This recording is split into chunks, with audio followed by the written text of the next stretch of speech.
Welcome to a lesson with Dr. Powell. Let's take a look at another example of integration by parts.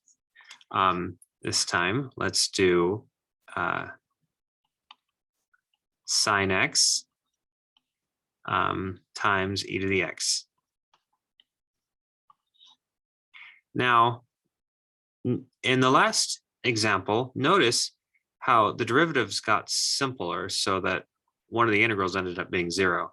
That can't happen this time. I mean, the derivatives and antiderivatives are going to be periodic for both of these, both parties here. So instead, let's just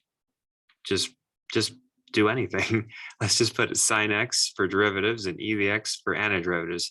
But it's easy to take antiderivatives here.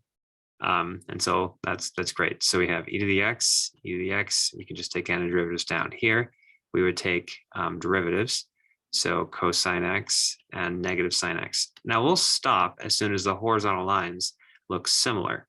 Maybe they're the same, but just with a different constant multiplied on, this time a -1 multiplied on.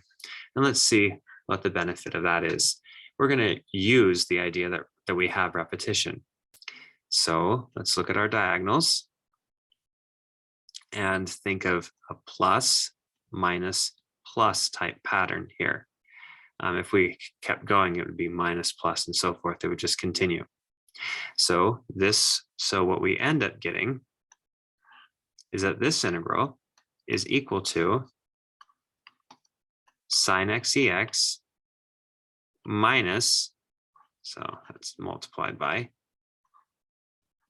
minus cosine x ex, and then we add but negative, so it's going to be minus, I guess, minus the integral sine x e to the x dx.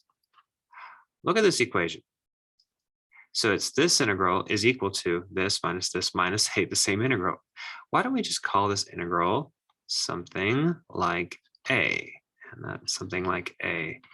Then this equation now looks like a is equal to, and I'll write the e to the x's on the other side, e to the x sine x minus e to the x cosine x minus a. Solve for a. I'll just add it over. So we get 2a is equal to all of this. And notice we'll actually have a plus c here. Since we've combined the integrals and we don't have integrals on both sides, we still need a plus c hanging out on this side. So we'll put a plus c over here. And then we can divide by 2. We divide c by 2, we'll just replace it with another constant. It's just a different constant, but it's still an arbitrary.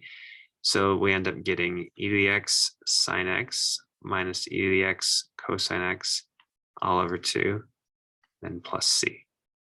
And that's the result. Thanks for watching.